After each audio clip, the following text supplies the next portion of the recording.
फसल, गांव का नज़ारा।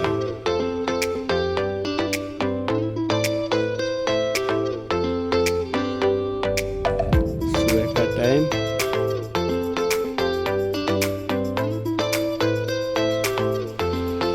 सूरज नजर आ रहा होगा, दर्शन कीजिए।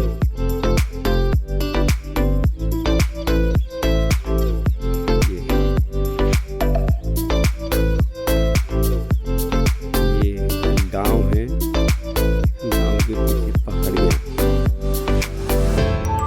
बहुत ही सुंदर दृश्य, खेतों का, पहाड़ियों का, पेड़ पौधों का।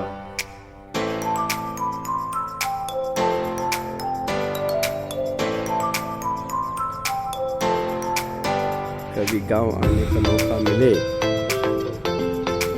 जरूर आइए।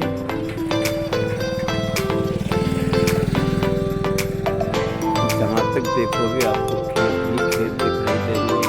गेहूं की फसल है, चने की फसल है, ये गाड़ी खड़ी है कल्पेसर की।